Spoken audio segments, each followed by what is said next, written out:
beauty can be light, loving and protective, yet beauty can also be dark, scary and malicious. So enjoy this week's case analysis with me, Dr Fiona Girkin. I specialise in dark personalities of women and the tactics they use to get what they want.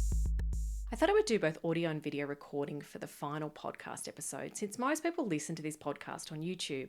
Of course, if you are on the podcast platform or listening to the audio-only version on YouTube and you want to watch the video, feel free to click the link in the description. So this will be the final episode of the Dark Beauty series. And in this episode, we'll summarise what's been discussed throughout all these case discussions we've done as part of this series. So stay tuned to the very end to find out what's next for this podcast. The Dark Beauty series of Leadership Shenanigans, my original podcast, was an opportunity for me to talk about some of the real criminal cases I've discovered over my time studying the female psychopath, and give you some insight into how women, such as these, met the criteria for not only psychopathy, but also narcissism, Machiavellianism, and sadism. These 4 personality types make up the Dark Tetrad, previously known as the Dark Triad, which now includes sadism. Across this series, we've examined 9 women, 9 very different crimes, contexts, and lives. From the Silicon Valley CEO to the suburban housewife, from the USA to the UK, and of course Australia. From the social media influencer to the female DV perpetrators. If you're here for the first time, buckle up. These are real stories of women who have used charm, lies, or outright cruelty to commit serious crimes. We've explored fraud, false claims, poisonings, and abuse. Let's quickly run through each of the cases to bring you up to speed. In episode 1, we kicked things off with Elizabeth Holmes and the Theranos scandal. This Stanford dropout convinced investors, the media, and even governments that her revolutionary blood testing device could run hundreds of tests from just a few drops of blood. The reality? It didn't work. She was convicted of wire fraud for misleading investors and patients, a masterclass in charisma, overriding science, and a reminder that big promises can hide massive deceptions. Next up, in episode 2, we looked at Melissa Caddick, the Australian financial advisor who ran a classic Ponzi scheme. She promised clients big returns, but instead used other people's money to live a life of luxury with designer clothes, overseas trips, jewellery, and a big expensive house in Sydney. The works. The scheme collapsed when she was raided by the Australian Securities and Investments Commission, ASIC. The following day, she vanished and only her foot in a single running shoe was ever found, but she is presumed dead. Caddick's story is a stark warning about unchecked greed and the trust people place in successful women in finance. Then we come to Belle Gibson in episode 3, where we discussed the wellness influencer who built an empire on false cancer claims. She said she cured her brain cancer through diet and natural therapies, selling apps, books, and products to thousands. Turns out she never had cancer at all. She was convicted of fraud by deception and consumer fraud. Her case exposes how vulnerability and hope can be weaponised in the health and wellness space. In episode 4, we shifted to welfare and government fraud with Istarlin Hassan, a Melbourne mother of 7 accused of leading a syndicate that allegedly raked in hundreds of thousands in fraud through the National Disability Insurance Scheme, childcare subsidies and family daycare scams. By exploiting systems meant to help vulnerable people, she and her group allegedly defrauded taxpayers on a massive scale. A sobering look at how fraud can target public funds and real people in need. Episode 5 brought us to the bizarre case of Sherri Papini, a Californian mum who vanished during a jog, triggering a huge search and claims of abduction by 2 Hispanic women. She reappeared weeks later with a dramatic story of captivity, but evidence showed it was all fabricated, and she'd staged the whole thing and lied to police. She was convicted of making false statements to law enforcement, and her hoax wasted resources and eroded trust in real victims. And who could forget Anna Delvey, also known as Anna Sorokin, in episode 6, the infamous fake German heiress who conned New York's elite with fake bank statements, luxury hotel stays, and invented wealth. She defrauded banks, hotels, and friends through fraud and identity deception. Her story, now a Netflix series, shows how confidence and a good backstory can open doors until the lies catch up with you. We then turn to a darker, more personal form of harm in episode 7 with Sarah Rigby and a case of domestic violence and coercive control. In this episode, we discussed how women can perpetrate serious abuse in relationships. Coercive control, manipulation and violence aren't gender exclusive, and this story underscores the need to recognise female perpetrators in domestic settings. In one of our most recent chilling episodes, episode 8, we talked about Erin Patterson and the death cap mushroom tragedy. She invited family members to lunch, serving a meal laced with deadly mushrooms. 3 people died, another came very close to death. Erin was charged with homicide by poisoning. This case gripped Australia and raised questions about intent, foraging dangers, and family dynamics. And finally, episode 9 with Jordan Worth, the British woman convicted in a landmark case of coercive control and domestic violence against her partner Alex. She subjected him to physical torture, starvation, isolation, and controlling behaviour over years. Jordan pleaded guilty to grievous bodily harm with intent and coercive control, one of the first major UK prosecutions highlighting that men can be victims of female perpetrated abuse. So there you have it, deception, fraud, manipulation and harm. From billion-dollar blood testing lies to poisoned family lunches. These episodes show that women can be just as capable of calculated wrongdoing as men, and that's exactly why we talk about it. To challenge assumptions, expose patterns, and remind everyone that abuse, fraud, and toxicity don't discriminate by gender. If you've been with me from episode 1, thank you. If you're just joining, go back and listen. These stories are wild, unsettling, and important.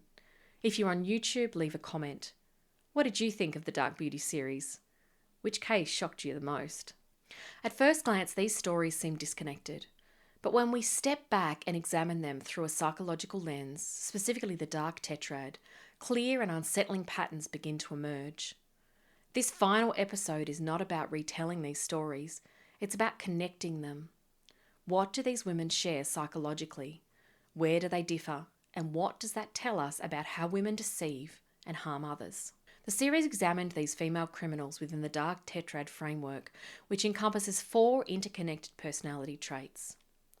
The first is narcissism, which is grandiosity, entitlement, and obsession with image.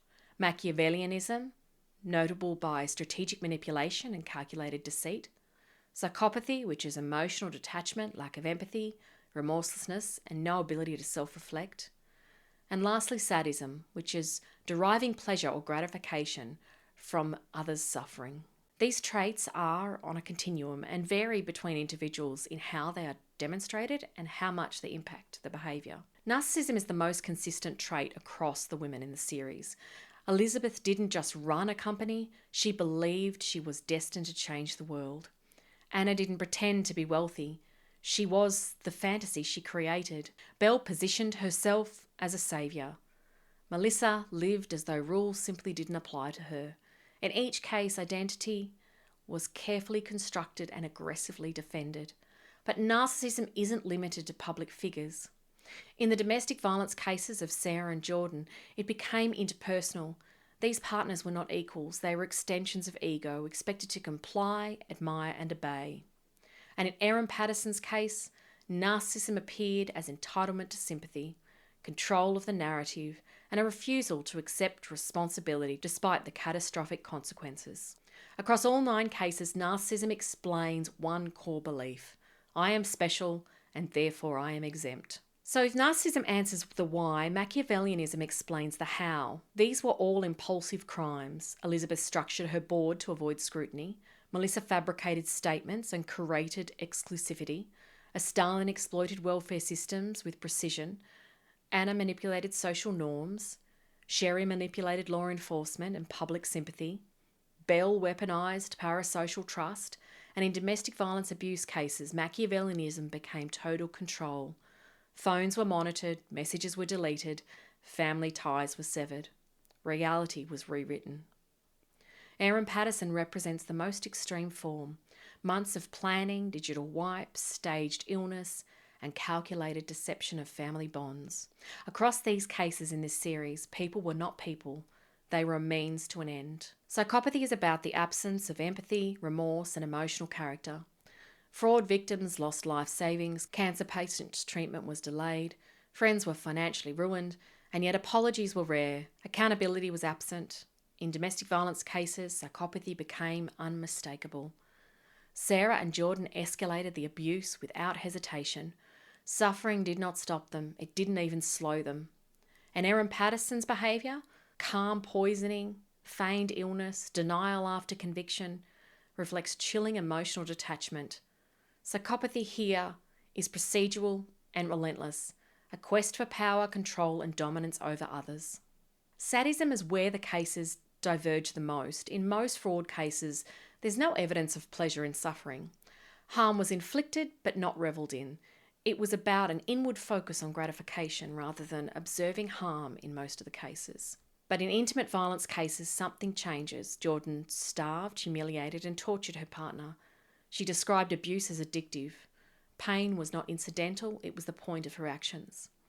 Sarah's abuse also crossed into deprivation beyond control. Erin Patterson sits in an ambiguous space. Choosing a slow, agonising poison raises questions not of impulse but of deliberate cruelty through indifference.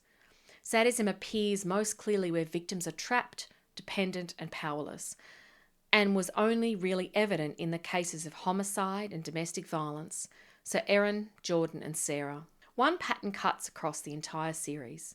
The closer the victim, the darker the traits become. Distant victims saw the portrayal of behaviour that was narcissistic and Machiavellian and dominant, whereas in intimate victims, it was psychopathy and sadism that emerged the most. Fraud destroys lives financially. Abuse destroys them emotionally and psychologically. And society often minimises the latter, especially when the perpetrator doesn't fit the stereotype. This series was never about demonising women. It was about telling the truth. It was about raising awareness that women can also do bad acts. We just don't discuss them as much, and when we do, we look for excuses rather than justice for the victims. Women can manipulate, women can abuse, women can destroy lives without remorse. When we deny the reality, we fail victims, especially those whose suffering doesn't align with expectations. The Dark Tetrad doesn't excuse behaviour, but it explains patterns, why apologies fell hollow, why blame is deflected, why harm escalates, why image is protected at all costs. Across these 9 cases, one truth remains. Evil is rarely obvious. It is often articulate, persuasive and alluring.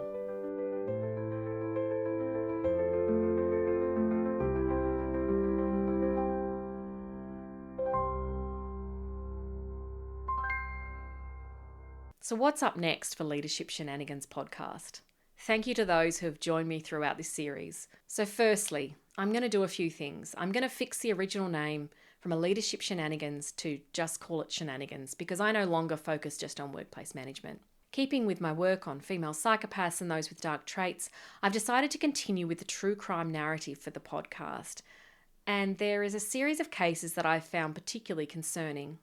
Cases where women have harmed their babies and children. There appear to be several cases in the US of women throwing babies in the bin or in a dumpster.